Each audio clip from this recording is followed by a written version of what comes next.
Hello and welcome back to SML Total Access. I'm Primetime Triple Zero, joined by Matt and Dan. How's it going, fellas? Not much. Just living the dream on a cold February Saturday.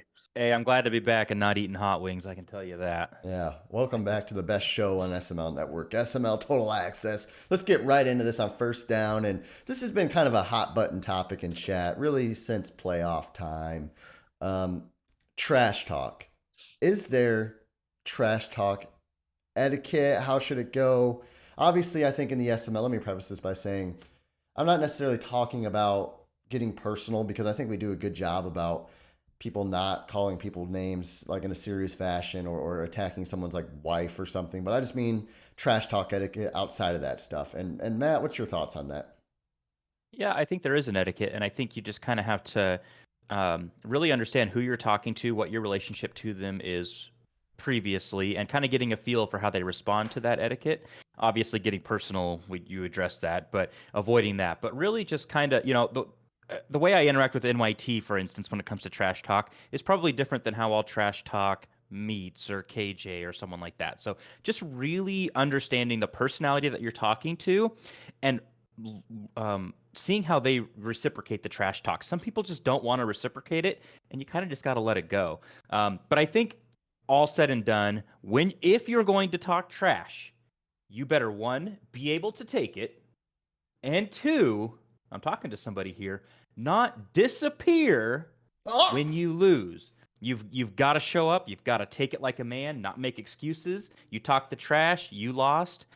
Walk in and own it. Don't just disappear. It's good. Yeah, I think that's good, Matt. Sorry, you want to say something, Prime? No, I think it's good. Okay. No, that's good, Matt. That's good. I like that a lot. I actually agree with probably what Prime will say a little bit as well too. Is you got to balance it out. If you don't talk before, don't talk much after. You got to maybe make sure that you're not just kind of sitting in the corner and trying to be afraid before the game, and then somehow you end up winning the game, and then all of a sudden you come out like a bull in a china shop. But I will say you are allowed to celebrate. Okay. So there's a difference to me between trash talking and celebrating. Hey, if you get a big win, feel good about it. Monty, hey, he had a good run. He beat myself. He beat Prime. He should feel good about that.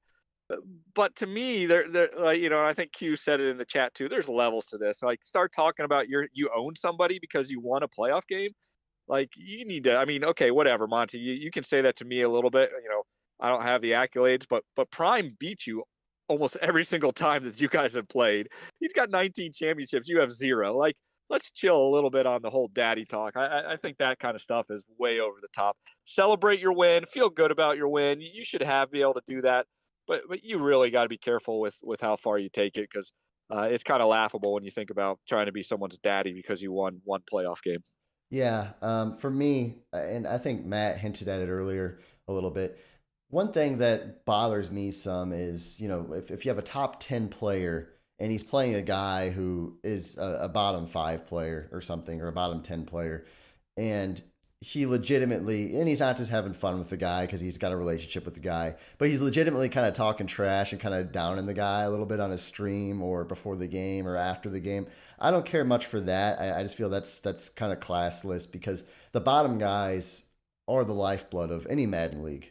Because at the end of the day, you're going to have 10 guys, 10 guys who probably aren't going to win big games ever. And they're just here to fill out their roster and make content and be a part of chat. And a lot of times the top 10 guys wouldn't even be here if they sucked. So I just, that's kind of dear to my heart a little bit. But another thing is, I really feel strongly that if somebody doesn't talk trash beforehand, that they should never talk trash afterward. It's one thing to celebrate, put a tweet out like, "Hey, we got a big win over the Dolphins or something. Nice win. I'm hyped." But if you start making little subtle jabs or comments after you didn't say anything beforehand, I think that comes across as weak. And obviously, even if you do talk trash before a game and you win, I think you can get away with it for a little bit. But one thing I've always tried to do, unless if it's Dan, is if I talk trash before a game and I win, I actually try not to say anything afterward because it does come across in almost a little disrespectful. Like I personally like to talk trash before games to sell the game, and then after the game, it's nothing personal. Then I just move on. but some people like to do it afterwards, and that's never me. But if I lose, I'll show up and I'll tip my cap. I think that's always big. But yeah, it's interesting. Trash talk is definitely it has potential for a lot of arguments to be had. So you always should be mindful of who you're talking to. So, moving on, second down is prime, and we talk about everybody here. We've talked about Faz in the past, QP. We've talked about all these guys, Bomber. So it's only right, I think, that we bring me up. And I've wrote this topic down myself. Is Prime about to drop off the cliff, or do I suck now, or what's your thoughts? And Dan, we'll start with you. Oh boy, this is a good topic. I think hopefully we got enough time here on the record there that we can get this all in. So you're not going to drop off a cliff because you got a good team. You're a good user. You adapt pretty well. The problem is that you just kind of fallen into a kind of a stale offense, and I think it's kind of catching up to you. I think some of these guys that have been watching, some of these guys that know what you're doing. You don't have Jonathan Taylor, even though Eckler's a good running back. Herbert's good, but it still isn't able to give you some of those kind of freelancing plays, which you've done in the past Maddens, and this Madden seems to take that away a little bit. They've kind of cost you in some big moments, and I think that's what's happening. And so there's almost like a wall right now that I wouldn't call it you're falling off a cliff, but there might be a wall that I'm not sure you're going to get over, or you're going to break through this cycle, and I think that's going to eat at you. I think that's going to bother you a little bit, and I'm just waiting for the DMs to start coming my way to say, help me out, because you hit that wall and you can't hit it, and your pride's going to get in the way, and eventually you're going to start coming my way. I can wait it. I can see this coming. Matt, what's up? What do you think? Yeah, well, if primetime 000 is about to fall off a cliff, I feel bad for the 29 guys he's going to land on if this is the cliff. But no, I think what you're struggling with is an identity with this team. I think Dan hit the nail on the head with the running game. You're first in yards, you're first in passing yards, but you're 10th in points, which means you're probably fizzling out in the red zone and kicking field goals. Your rushing attack is 22nd. So, whereas back in the, with the Colts, and you could pound Jonathan Taylor inside the 10, inside the 5, I've noticed by watching your games, you're struggling with that red zone identity. I think if you could figure that out, you can start scoring touchdowns instead of field goals against the elite players, because that's when it's going to matter, because Dan is going to score touchdowns, Fast is going to score touchdowns, you'll be fine. And I think part of it again, and we saw this, I think, in the Monty game, when you have and Dan and I talked about this too after our game, when you've got an elite quarterback, I had Justin Herbert, you feel like you can do whatever you want. You feel like there is no window too small. And you scrambled out with Justin Herbert in that overtime, and you try to pass that you wouldn't have tried with Matt Ryan or anybody else, and it ended up being a pick that cost you the game against Monty. So I think you need to find that identity, and I think you're going to have to find some semblance of a run game, whether that's your rookie, whether that's Eckler, whether that's someone else. I think that's going to be a big change for you. Yeah, it's, obviously last season didn't end like I wanted it to, but I guess when I made the topic, I was almost thinking a little bit bigger. I mean, I went 16-1, and I made the AFC Championship game and lost. But to start the cycle, I went 17-0 with the Colts, lost in the AFC Championship game. Then I lose a QB stud.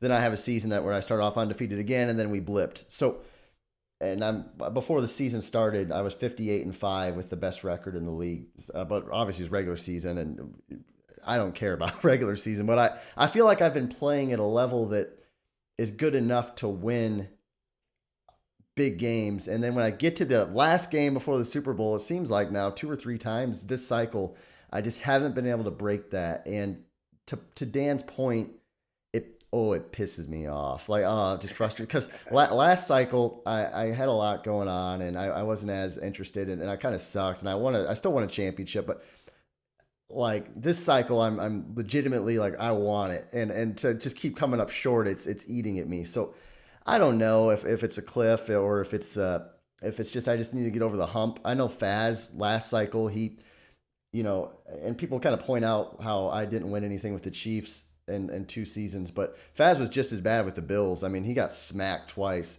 in the playoffs, and then he gets the Panthers, and then like 2 seasons in, then he goes the last 3 or 4 Super Bowls.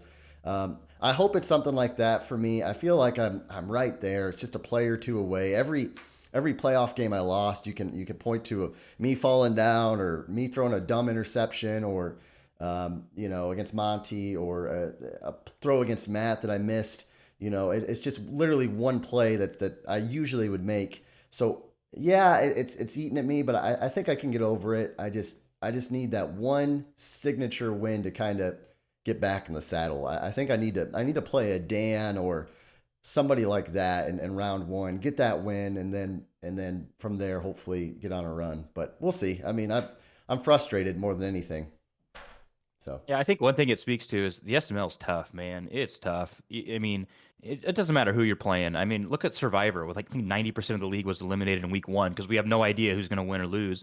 Every game is on tape.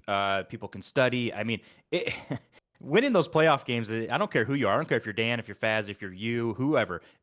Every game is hard, and I think it speaks to the talent in the SML. yeah, no, Yeah, I think we are in a good spot with that parity, like you said. Even with some of the better players with the super teams, we've noticed every now and then you get these games where there's the defensive line on the other team just dominates, and it definitely makes it hard. And if you aren't ready to adjust to that, you're going to find yourself getting upset. And that happened last season, and I expect it to happen as the cycle keeps going. So, hats off to the SML. I think everyone's playing really well. I think it's a great league. yeah, no, for sure. Except hopefully I start winning more big games. That'd be nice. But Yeah, moving folding on. chair. Moving on to third down. Money plays gets brought up sometimes in chat. What are money plays? How do you define money plays? That kind of thing. And Matt, we'll start with you. Yeah, I mean, I think everybody's definition of money plays is going to be different. Some people think a money play is something that just they can't stop because they don't know how. But for me, I define a money play as something that just can't be stopped, or you have to call one defense to stop it, and nothing else will stop it. As far as running money plays, I know we discussed that being part of this conversation. I don't like to see people run money plays in a situation where they shouldn't be running the play. So for instance, there's 10 seconds left in the half. I just took a touchback. I'm on my own 25, and I'm gonna run PA cross flipped because I know that my number one wide receiver gets open on that play. You shouldn't be running play action on your own 25 with 10, 20 seconds left in the half because they wouldn't do that in the NFL because you're not going to fall for the run there. And you're not, if they do run it, let them run it. So that's my problem. When people run these money plays, shot, fade, cross, I don't actually consider that a money play. I think you need to recognize that it's coming. But I don't like to see that with like 1 second from your own five just because when you should just be taking a knee or handing the ball off, but you're like, hey, this play's pretty darn good. I'm going to run it. So for me, I don't like when it's situational. I don't like when guys make a ton of adjustments or they're motioning guys. To me, that's where I think you're trying to take advantage of the AI. And that's where that's my definition of a money play when you're taking advantage of the AI. Something like Bucks post. Yeah, that in route gets open a lot. I pick Dan off. I mean, you can stop it. So I don't think just anything that's a good play is a money play. Yeah, I agree with a lot of what you said there, Matt. For me, I've been running that play action type play for years. I think Prime and I talked about it. Yeah. We've been running it for years and years, and I just realized with having someone like Josh Allen, which I've never ever had a quarterback with the throw power, if I flip it and get my number one receiver, all of a sudden it's a home run ball, and it was having fun for a season. But then, I like you said, I started seeing guys running it when they shouldn't been running it, 2-minute warnings and just stupid stuff, and it kind of bothers me after a while. It's like, yeah, I don't want to be associated with a play that people are just running it just because they know it works. Well, let me just tell you real quick. If you want to stop that, run cover one, run a zero blitz and play the safety. Even cover three over the top. Just don't run cover two. Don't run cover two man. Don't run cover four quarters. You run those things, you'll get toasted on it.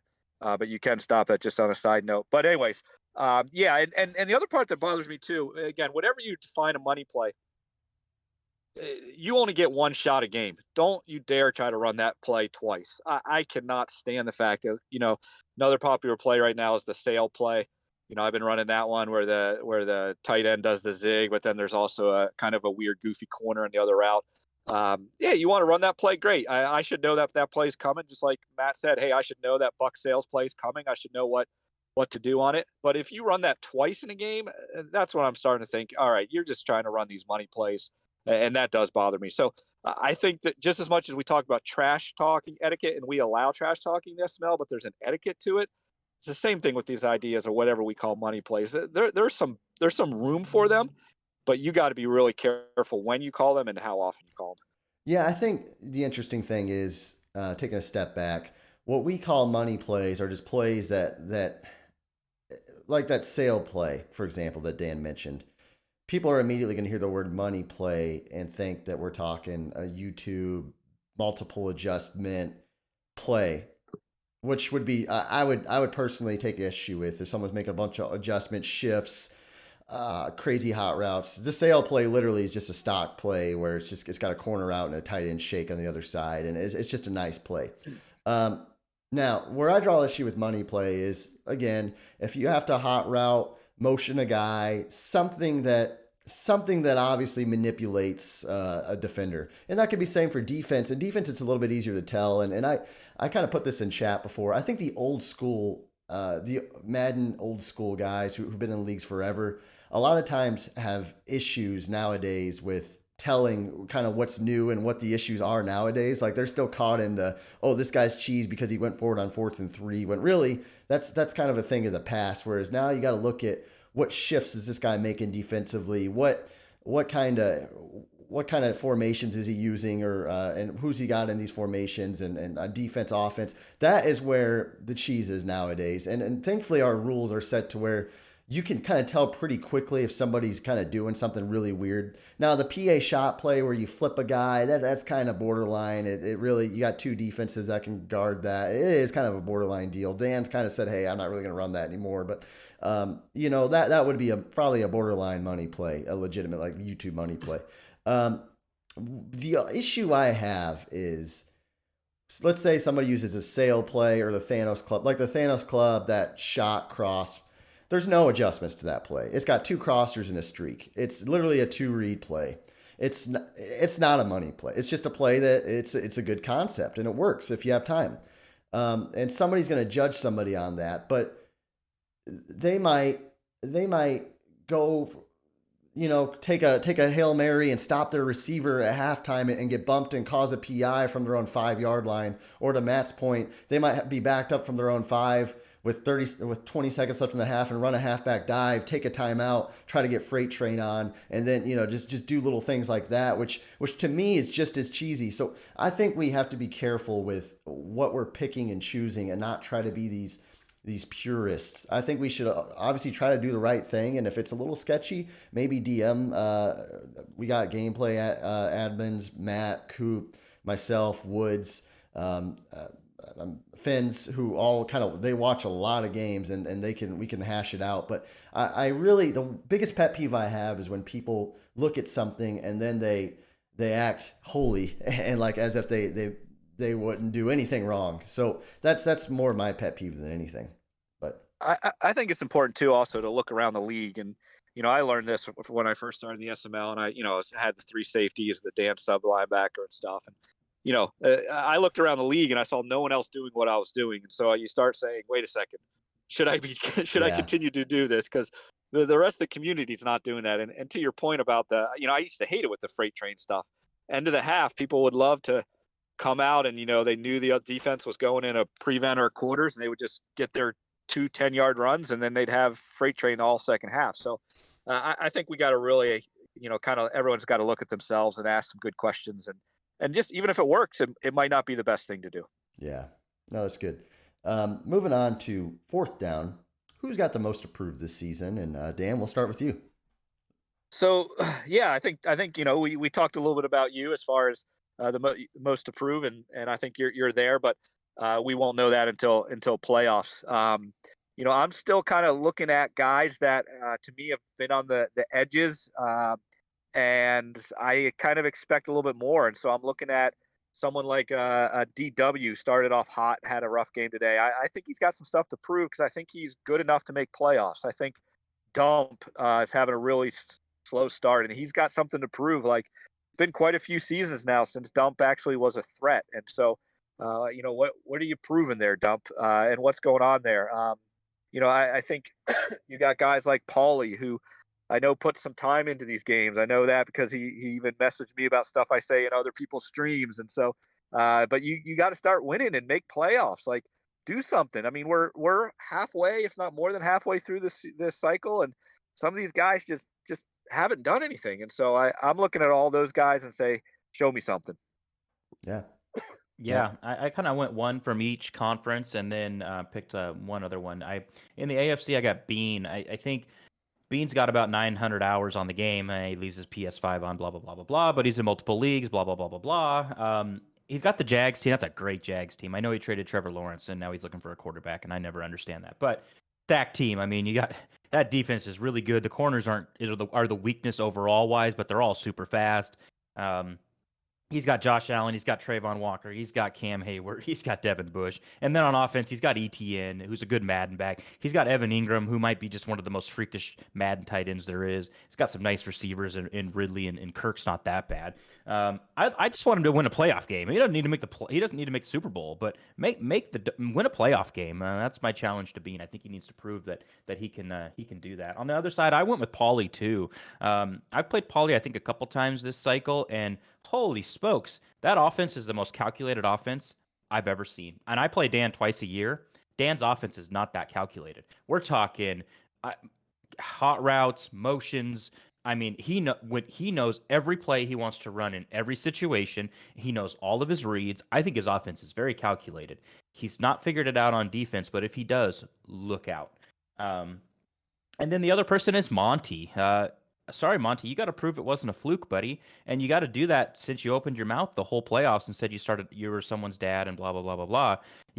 Hey, man, I went to one Super Bowl too, and I lost to Faz, and, I didn't get back for a while. But I wasn't running my mouth to everybody. So you got to prove it's not a fluke. You had a great season. Nobody's taking that away from you. But you're 3-3, and you're only 3-3 because Faz is snowboarding. So you better tighten up and maybe make a deep playoff run. Yeah, for me, I think there's people with things to prove and people who want it. Like I'd say I want it just about as bad as anybody. I think QP wants it just about as bad as anybody.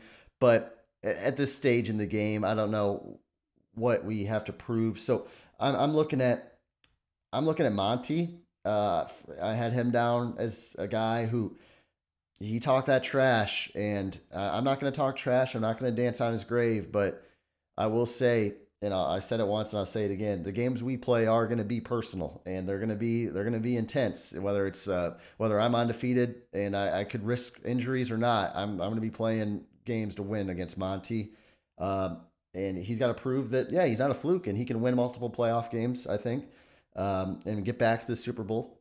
And looking at the NFC, somebody who I think has something to prove would probably be Doink. He's 4-2. He's a guy who is leading his division. He had a nice lead on Bomber, and Bomber beat him. Doink's the one thing I'll knock on Doink's team building. I know he's an awful trader, the worst trader in the SML, proven, not even a narrative proven. He cannot find a quarterback to save his life. Like, this happened when he was the Bucks. The Raiders, he traded for old Aaron Rodgers. That was probably his best time. He got a quarterback. Now here we are again with the Commanders. It's a shortened cycle. He could have really tried making a push and getting somebody great, and he ended up with Kirk Cousins, 35-year-old Kirk Cousins. And he had all these guys he could have maybe moved around in a crazy package deal, and he just didn't do it. So I think Doink's got to prove he can win a playoff game. He's not the most on-clutch player, and that he can finally make a trade and get the quarterback he needs. Because Doink with a good quarterback is actually pretty good. Moving on now, I guess, to the extra point. Matt, what's your extra point today? Yeah, I'll be curious to see if. So I'm just gonna go top 5. We haven't talked about this. I feel like there's a lot of surprise teams out there. I mean, Fig is 6-1. He's not on my list, but he's 6-1. But starting at the bottom, I got myself at number 5. I'm winning games. I'm winning the games I got to win. I've got wins over QB. I've got wins over Dump. I've got a win over Doink. I've got a win over DW, who we talked about. I lost to Dan, but I think if most people played Dan, they probably lose that game. So I've got myself playing good defense, bend but don't break. The problem is when you play guys like Dan, you break. At number 4, I've got Prime. I think I'm not ready to jump off the bandwagon yet. Your only losses are two extremely respectable players. You lost to RD and you lost to Dan. The only reason that you're ahead of me with one extra loss is because if I played RD, I would lose too, and we'd have the same record. So I have you there. You have some quality wins. I think obviously the win over Monty, who was just in the Super Bowl. I do think Paulie's better than his record. So there's some good wins there. And you played Dan. Well, you didn't play Dan close, but you played RD close. So I think you definitely could have won that game. At number 3, I've got RD. Hey, how about this? I've been saying this since we started the cycle. Don't sleep on RD. This is a good Madden player. I have known this guy for the better part of a decade. He is a good Madden player. He is not God, though. He can't turn the Texans, the worst Madden roster ever, into a good team, and he struggled. I said when he drafted the Patriots, that's a much better roster. I don't care what anybody says. And now he's got that team even better with the dev upgrades he got with Uchi, and he's got Judon on the other side with edge threat. Hey, look, and he somehow makes Jordan Love look good. Hey, watch out for RD. He played Dan tough. I know they play again tomorrow. I'm excited for that one. RD is back, and he is a Super Bowl threat. You can bet on that. He beat Prime. He smoked Bomber. He is back. At number 2, I actually had this guy number 1, but I dropped him down. I have Faz, and I have Faz here. Faz is technically not lost. He's the reigning champ. He hasn't lost. His only loss was a forced loss to Monty, who we all know he would have destroyed. Destroyed him. But hey, the best ability is availability, and you weren't here, and you lost. And the guy who is number 1 has been here and won his games, and it's Dan. Yeah. And you can't take away from what Dan has done. Okay, yeah, he has the Bills, but he beat Prime's Chargers and looked good doing it. When I play him, that offense, he's so good. He doesn't make the mistakes. He beat Bomber. He beat RD. He almost beat everybody on my list. So, hey, it's Dan, and it's Dan until he loses. He's got the resume. He's got a tough upcoming schedule with some really good players. He's got QP. He's got Bean. He's got Noel, who's a playoff team. He's got RD, like I just mentioned. He's got Monty. Hey, if Dan keeps winning, he's staying there. That's good. I respect Matt. He's such a good analysis and breakdown. Good job, Matt. I appreciate it. That's a good list. I don't know if I would have put myself at 4. I'm not playing super well, but I'll take it. Benefit of the doubt, I guess.